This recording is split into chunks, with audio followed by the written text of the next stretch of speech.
Esta es la clase de anatomía patológica, la práctica correspondiente al día 6 de mayo del 2020 del grupo D1. Bien, son exactamente las 11:32 y hoy vamos a ver un caso clínico. Bueno, les voy a relatar un caso clínico y después de eso al final vamos a comenzar un poco sobre los resultados y un poquito sobre la evolución de esta paciente, ¿bien? Rápidamente, les voy a comentar un poquito de esta persona, ¿ya? Era una señora de aproximadamente 64 años, bien, de sexo femenino. Esto ingresó un viernes esta paciente, ¿ya? El motivo de la consulta de esta persona era deposiciones líquidas en varias oportunidades. Lo que ella refiere es de que empieza a tener diarrea en hasta 5 oportunidades en un solo día. Al momento del ingreso, ella estaba un poquito deshidratada, ya, bastante deshidratación. No había buena tolerancia a la vía oral, tenía malestar con dolor en el epigastrio, no había fiebre, no había tos, no había malestar generalizado, sino su único síntoma, lo que la molestaba era ese cuadro de diarrea, además que refería un leve dolor en las articulaciones, principalmente en las rodillas. Bien, entonces, por ese motivo de consulta se le ingresa y como les comentaré, a cualquier paciente que esté ingresando se le hace estudios para descartar coronavirus. Ya el protocolo que se maneja actualmente es paciente que ingresa, es paciente que tiene COVID-19 hasta que se demuestre lo contrario. A la paciente, por protocolo, se le solicita una placa de tórax. Ya les voy a comentar un poquito de esta paciente. También tenía antecedentes de ser fumadora hace bastantes años.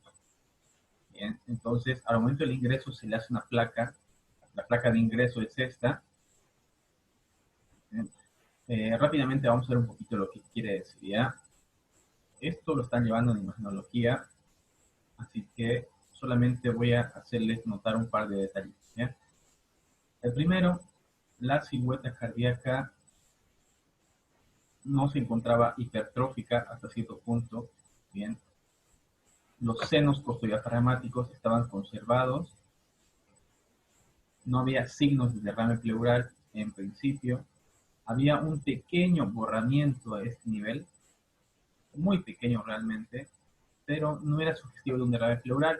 Lo que pasa es que la paciente refería, como les comentaba, haber sido fumadora durante casi 15 años. Ella recientemente dejó de fumar. Por ello es que aquí podemos ver, por ejemplo, las zonas con fibrosis. Todo esto que estamos viendo acá, que se ve en color blanco, aquí también, aquí, son los bronquios, el halo bronquial ya fibrótico. Entonces, ella tenía patología de base. Su primera patología de base era que ella tenía EPOC, ¿bien? EPOC, posiblemente asociado al consumo crónico de tabaco. Como único antecedente era ese, ya fumadora hace bastante tiempo. Su motivo de consulta era un cuadro de diarrea muy pronunciada. Estaba bastante deshidratada la paciente, por lo que se decide ingresarla. Esto comenzó un día viernes.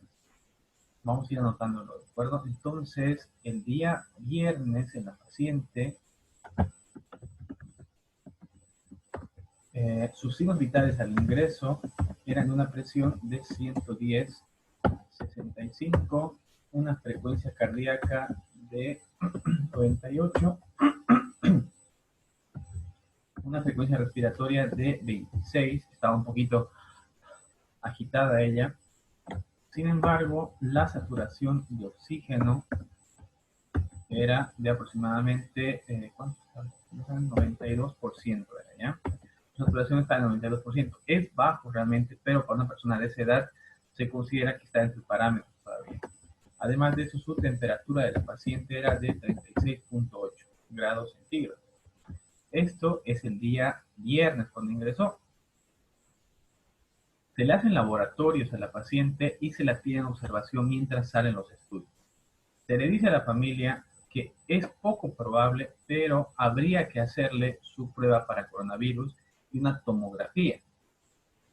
Era día viernes por la tarde, entonces para ellos era un poco complicado hacerle la serología, la prueba PCR se llama, la prueba para coronavirus, puesto que solamente se podía hacer por las mañanas por la parte pública, y además que si era por la parte privada, estaban saturados y además que les hacía bastante caro. La prueba para coronavirus por la parte privada cuesta cerca de 1.000 bolivianos aproximadamente. La tomografía se la hace a la paciente, pero se la programa para el día sábado en la mañana. Durante todo el día viernes, en la tarde y hasta la noche, la paciente se encuentra medianamente estable. Sin embargo, para la madrugada, vamos a ponerlo aquí un rato, sábado, madrugada,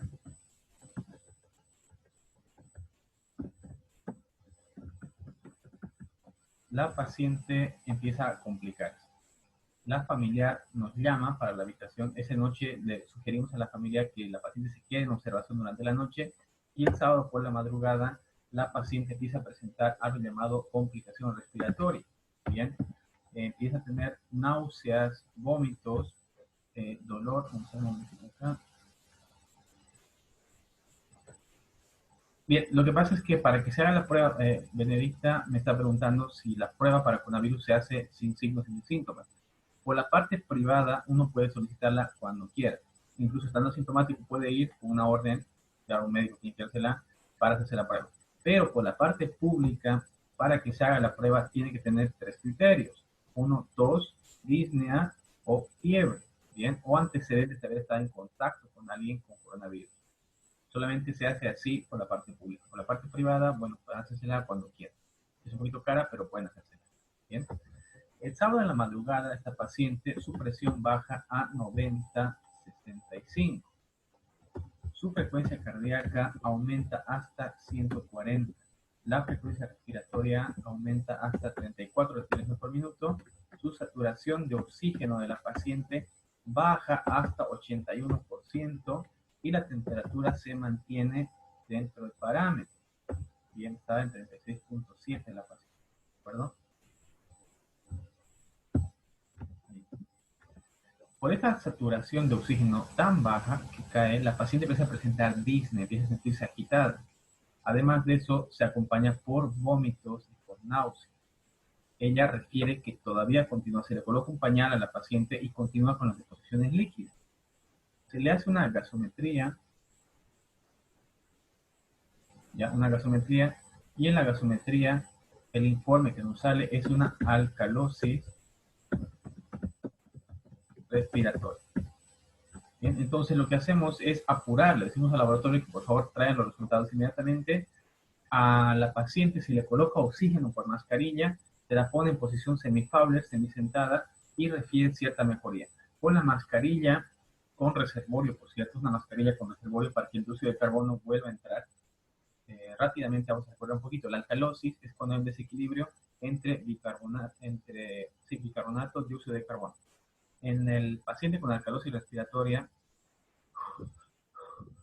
está así, su oxígeno empieza a aumentar y el dióxido de carbono empieza a bajar. El dióxido de carbono es el que nos da la acidez.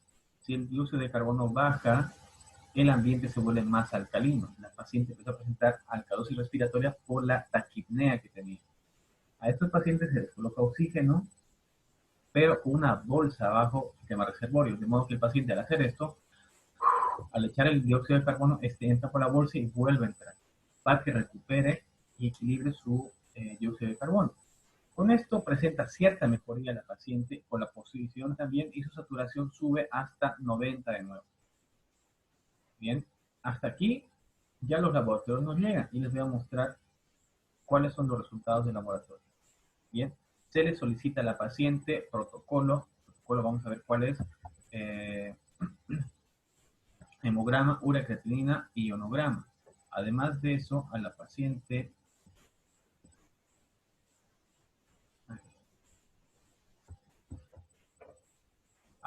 se le pide un hemograma completo. Vamos a ver el hemograma. Bien, entonces lo que se le pide es hemograma, ureacreatinina, sodio de potasio, además de otros marcadores también.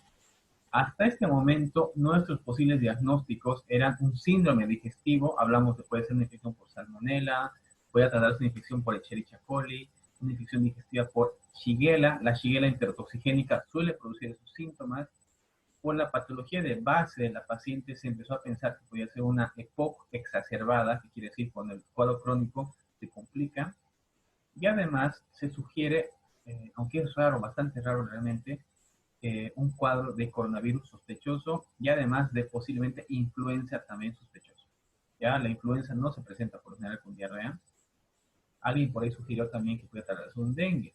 Ya el cuadro de dengue se descarta porque se le hace cirugía para dengue rápida y dio negativo. En el hemograma, ¿qué es lo que nos llama la atención? Hay una pequeña anemia en la paciente, ya un 11.6, nos habla de una anemia leve, no era significativa.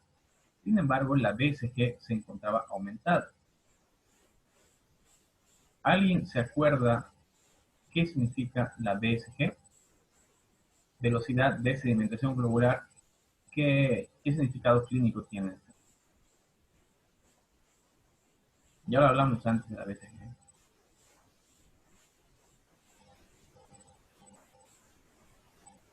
¿Nadie? No puede ser posible. Ya he hablado antes de la BSG.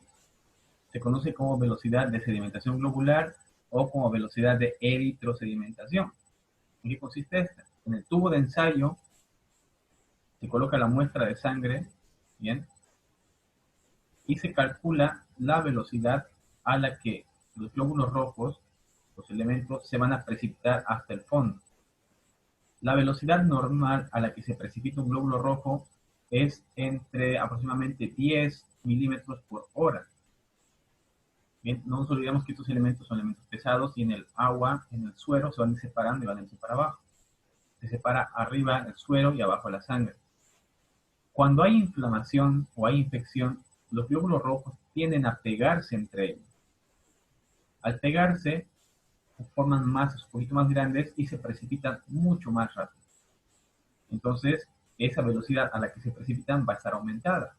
Eso se llama velocidad de sedimentación globular. En este caso estaba en 67. Quiere decir que los glóbulos rojos estaban yéndose al fondo rápidamente. Eso es un marcador para procesos inflamatorios. Por la parte blanca, si nos fijamos bien, había una leucocitosis franca. Había 13.000 blancos con desvío a la izquierda. Con estos dos datos ya tengo confirmado de que se trata de un proceso infeccioso en la paciente. Puede ser una inflamación muy aguda por algo, pero lo más probable es que se trate de una infección. Si hablamos de predominancia de segmentados, sospechamos de una bacteria, ¿sí? Aunque hay virus también que producen esa respuesta, pero en este caso se empezó a pensar en una bacteria. Se empezó a creer que podía tratarse de una infección por salmonela, la primera en fiebre tifoidea, una shigella enterotoxigénica, podía ser un shock tóxico también por Staphylococcus aureus, Streptococcus pneumoniae también, y muy poco probable, porque no había signos de tos, por ejemplo, ni fiebre, que podía tratarse también de una infección viral. Las infecciones virales no suelen cursar así, es atípico realmente, pero se mantenía hasta que se haga la serología o por lo menos la tomografía. Se le pide también pura creatinina, perfil hepático y renal. En este caso, en el perfil hepático, lo que nos llamó la atención era una creatinina muy aumentada. La verdad es que estaba casi duplicando el valor normal. Lo normal es de 0.8 a 1.3. En este caso, se cree que la creatinina estaba aumentada no porque el riñón esté lesionado, sino porque estaba muy deshidratada la paciente. Como estaba muy deshidratada, la creatinina se concentra y da esos valores aumentados. Se le empezó a dar volumen por vía endovenosa para que suba la presión, que bajó, y además para que haya mejor filtrado glomerular. En los marcadores pancreáticos estaban dentro de parámetros. Ligeramente aumentada la lipasa, pero no era significativo. Descartamos la patología pancreática, pancreatitis aguda o una obstrucción. Se le hace una ecografía abdominal y no había cálculo, no había nada. ¿Ya? El contorno gástrico estaba conservado, no había signos de lesión renal ni cálculo enclavado tampoco. La glucosa estaba entre parámetros. Los perfiles hepáticos TGO y TGP estaban normales también, entonces completamente descartado que pueda tratarse de un órgano parenquimatoso como páncreas o hígado. Se le hace PCR y este es el segundo marcador que nos interesa y da positivo 3 cruces. PCR o proteína C reactiva es una proteína que se libera del músculo liso y estriado cuando hay un proceso inflamatorio agudo. Al dar positivo 3 cruces quiere decir que había una inflamación grande en alguna parte del cuerpo. Con este otro criterio, BCG aumentada, PCR positivo, leucocitosis, ya tenemos el diagnóstico en principio de una infección. Ahora la cosa era saber dónde estaba la infección. Pensando en la patología digestiva, ojo que a este momento la paciente no tenía fiebre ni tos ni nada todavía, seguíamos pensando en la parte digestiva. Se le hace un examen de copro y no nos muestra nada. Desafortunadamente, esto fue bastante desconcertante en la paciente porque tendría que haber leucocitos polimorfonucleares en las heces fecales. No había nada, no había quistes, no había huevos, no había reinos de parásitos, nada. Entonces, esto fue un golpe porque pensaba, en principio, se creía que podía tratarse de una infección de la vía digestiva, pero no había nada. Solamente se encuentran esporas de Candida albicans, pero era muy poca cantidad, probablemente por contaminación de la muestra, entonces no era la causa. El examen de orina, lo mismo, es examen de orina limpio completamente. Los leucocitos estaban dentro del parámetro. Para considerar un examen de orina infeccioso, tiene que haber más de 6 leucocitos por campo. En este caso había 3. No se considera, se descarta la infección de la vía urinaria o compromiso renal de la paciente. Riñón bien, y esto fue ya definitivo. Se pensó que podía tratarse de Helicobacter, también se descarta la infección por Helicobacter pylori, podía haber una gastritis erosiva, un sangrado, pero no había nada. Bien. Queríamos confirmar la parte del diagnóstico de salmonela y la reacción de Vidal, que es una prueba que se hace para buscar el antígeno para los 4 serotipos patológicos de salmonela, da negativo. Tanto para TIFI como para TIFI, da negativo. Por ahí también sugirieron que podía tratarse de un colon volvulado, un colon chagásico que se tuerce, se le hace prueba para Chagas, también da negativo. Bien. A este punto, lo único que nos quedaba era descartar completamente la parte digestiva. El estómago estaba circulando bien. Había ligeramente presencia de moco en las heces fecales, pero nada más. Entonces se refuerza la teoría de que puede tratarse de una patología pulmonar escondida. Se le dice a la familia que es muy importante que se realice la tomografía, por lo menos, para que se pueda descartar una patología pulmonar. La familia accede y se realiza una tomografía. Bien, se hace una tomografía y también se le realiza otra placa de tórax a la paciente. Ahora les voy a mostrar la segunda placa de tórax.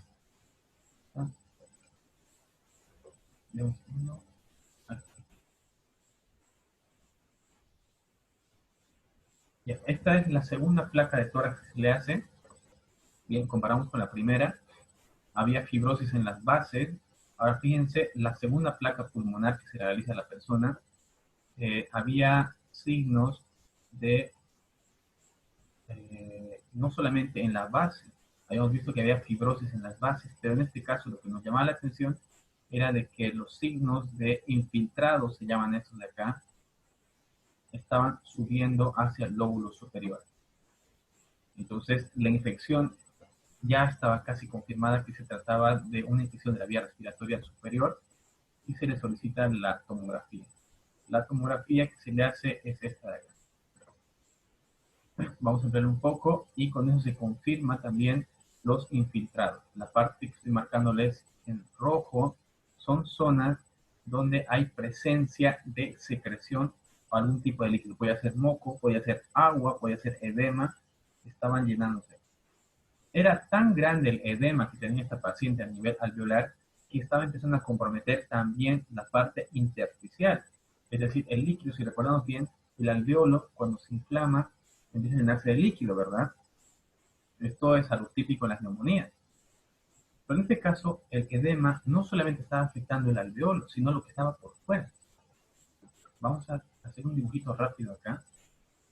Este es el alveolo. Bien, vamos a dibujar acá. En el edema, si recordamos bien, había presencia de lesión del capilar que estaba alrededor. Ese capilar se lesionaba y empezaba a haber fuga de líquido al espacio intravascular. El alveolo básicamente se empezaba a llenar de líquido, ¿no? Esto explicaría, por ejemplo, la dificultad para respirar de la paciente. Sus alveolos estaban llenándose de líquido. Pero además, este líquido no solamente estaba ocupando el espacio alveolar, estaba saliendo por fuera al espacio intersticial. Y eso se apreciaba en estas zonas de acá. Las zonas bronquiales, que estoy marcando en celeste, son zonas que ya estaban llenándose de líquido. Es decir, el alveolo estaba inundándose por dentro e inundándose por fuera también. Es posible que esto haya sido porque la paciente tenía patología de base. Con este resultado, la paciente es trasladada a terapia intensiva. Bien, porque lo que no les comenté es que se empezó a descompensar otra vez. Ya la saturación con la mascarilla llegó a subir hasta 90, pero volvió a bajar. Aquí está la otra parte de la tomografía. Esto se ve en vértices también. Lo mismo, fíjense, toda esa consolidación pulmonar. No consolidación, sino infiltrados había múltiples en varias partes del pulmón.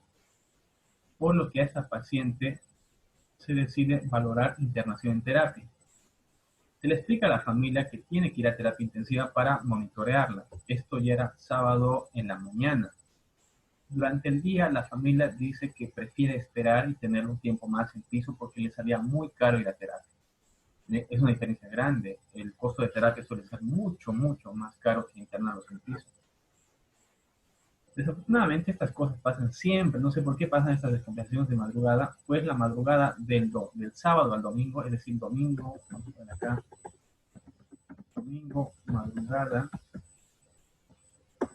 la paciente se vuelve a descompensar. Bien, empieza a referir gran dificultad para respirar, que está con oxígeno. Su presión arterial al momento de la inspección es de 80, 40, una frecuencia cardíaca de 165, si mal no recuerdo, una frecuencia respiratoria a 36, una saturación de oxígeno de 64%, y aquí recién la paciente empieza a presentar un pico febril de 38.1. ¿Bien? Con este cuadro, y sobre todo por la saturación de oxígeno, se le hace a la paciente una gasometría. Bien, se le hace otra vez, la gasometría número 2 sería en este caso, y la paciente ya no estaba en alcalosis respiratoria, ya estábamos entrando a un cuadro de acidosis metabólica, porque ya no había compromiso solamente del dióxido de carbono y el oxígeno, había un compromiso también a nivel de bicarbonato. La paciente estaba entrando en un cuadro séptico, bien, con compromiso pulmonar. Con esos criterios se le explica a la familia de que es un cuadro muy grave y que puede entrar en parada cardiorrespiratoria, por lo que deciden llevarla a terapia intensiva. En terapia intensiva, con esta saturación, se decide a la paciente intubarla. Se la conecta a ventilación mecánica y se consigue de que de 64% la saturación vuelva a subir hasta 80%. De ahí no se puede subir más. La madrugada del domingo hasta la mañana que sale el sol, la paciente sigue empeorando su cuadro respiratorio. Bien, se decide hacerle un procedimiento que se llama pronación. Se la pone en decúbito prono. Esto suele ser una medida drástica, bien drástica en terapia intensiva. Bien, ¿en qué consiste? Bueno, pues que al volcar al paciente de estar en decúbito dorsal, se lo vuelca en decúbito supino, se lo vuelve a hacer echar, pero boca abajo, así tal como está con el tubo y con todo. ¿Por qué? Porque esto mejora la expansibilidad pulmonar y le va a ayudar bastante. Al pronarla, al ponerla en decúbito prono a la paciente, su saturación llega a subir otra vez hasta 90. Sin embargo, a la auscultación se empiezan a escuchar crépitos y estertores en todo el campo pulmonar. Se le pide a la familia hacerle una nueva tomografía. Se le hace una segunda tomografía de emergencias y este es el resultado.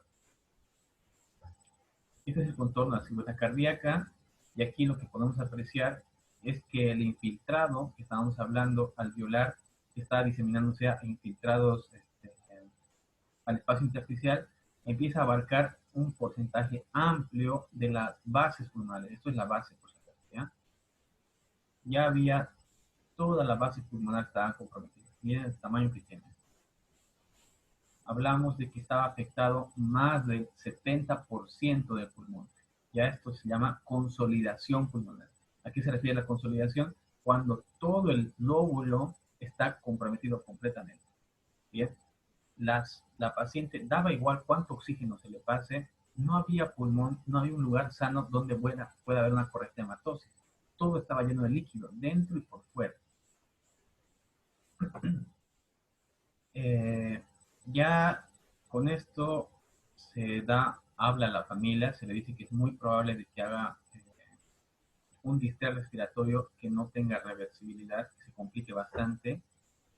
Y justamente, pues la mañana esto ya es el día viernes, sábado, domingo, la madrugada del lunes, ya el lunes por la tarde, ya en día hábil, se le hace la serología para coronavirus y da positivo en la paciente. ¿Ya?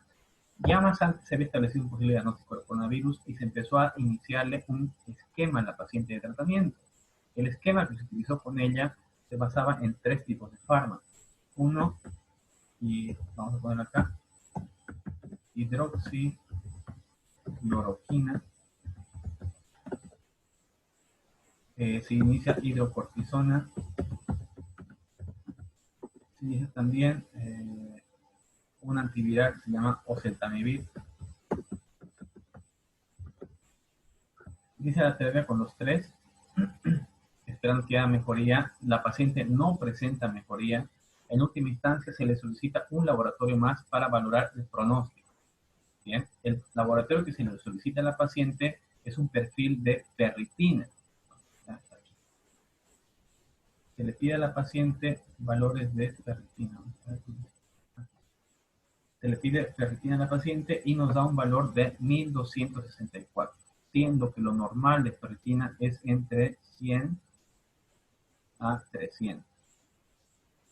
Con este valor tan aumentado de ferritina, se establece que la paciente tiene un mal pronóstico. Y dicho y hecho, el día viernes, sábado, domingo, lunes, el día 4, el cuarto día de internación por la tarde, la paciente presenta un paro cardiorrespiratorio, se hace compresiones, se la logra sacar del paro a la paciente, pero media hora después presenta otro paro, entra en taquicardia ventricular, pasa a fibrilación ventricular y finalmente cae en asistol. Se intenta reanimarla durante media hora más, pero no se logra sacarla del paro. Bien. Y se establece óbito el día lunes en la tarde por diagnóstico de sepsis de foco pulmonar por coronavirus y un síndrome de distrés respiratorio con edema agudo del pulmón. Bien, esa ha sido la causa oficial del óbito de la paciente.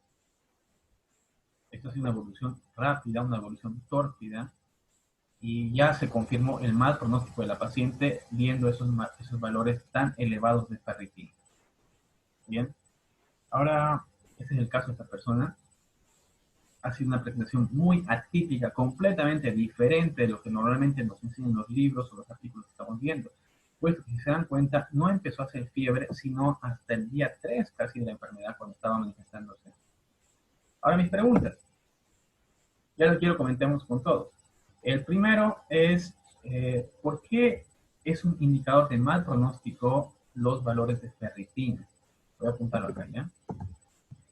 Número 1, ¿por qué un valor elevado de ferritina es un marcador de mal pronóstico? Bien, en este caso, la paciente con coronavirus, ¿por qué los valores elevados de ferritina se consideraban indicadores de mal pronóstico en la paciente? Mi segunda pregunta es, ¿qué utilidad tiene la hidroxicloroquina en el tratamiento para COVID-19? Y finalmente, la tercera pregunta, ya ustedes quiero que me den su criterio como médicos, es si realmente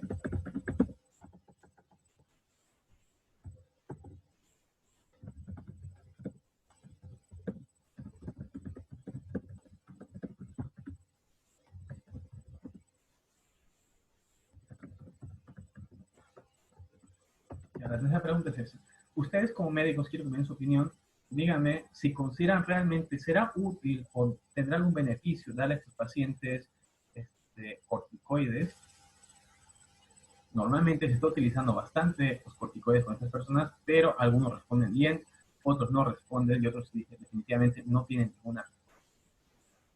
Bien, vamos tomando nuestra foto, ¿sí? Tenemos que acabar un rato antes de irnos a almorzar.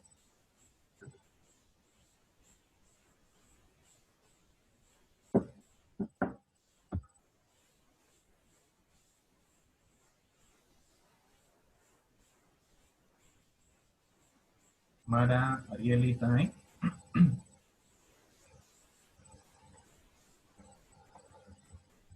Sí, están ahí.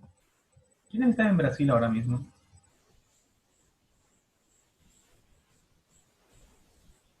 En Santa Cruz está lloviendo. Bueno, nos toman la foto a la cuenta de tres. Una, dos, tres. Esas sonrisas. Bien, la primera pregunta se refería justamente a este manejo del paciente. Y quiero que me expliquen, pueden hacer un esquema si quieren, o pueden hacerlo directamente escribiéndolo en un documento y me lo van a mandar al WhatsApp, ¿ya? ¿Por qué? ¿Qué utilidad tiene esta ferritina? Les he mandado un video al grupo, quiero que lo vean el video. Y les voy a juntar un artículo también ahora, quiero que lo lean también. Esto es nuevo, completamente nuevo, no tendrá ni 3 semanas de haberse publicado este artículo. Lo acaban de traducir al español y tenemos la ventaja de que es gratis. Entonces van a leer el artículo, la relación tan estrecha que hay entre pacientes con coronavirus, con complicación pulmonar y los aumentos dramáticos de ferritina en estas personas, que suele ser un indicador de muy mal pronóstico en estos pacientes. Y desafortunadamente pasó en este caso. Ya no respondió a los tratamientos y no hubo tiempo de tratarla más, digamos, sobre todo por su patología de base. Antes de acabar, ¿alguien tiene una pregunta, un comentario, aclaración, sugerencia, duda? Les voy a juntar un documento con las placas de la paciente, los resultados del laboratorio. Quiero que los revisen bien y me den sus respuestas hoy, ¿de acuerdo? No quiero un esquema grande ni nada. Un documento muy cortito, una respuesta muy breve de lo que ustedes creen como medio. No quiero que me busquen en la Wikipedia porque no lo van a encontrar. ¿Bien? Bueno, pues si no hay nada más, vámonos a almorzar. Nos vemos para farmacología, ¿verdad? ¿Sí? Bueno, cuídense mucho. Nos vemos después. Hasta luego. Hasta luego. Hasta luego, doctor.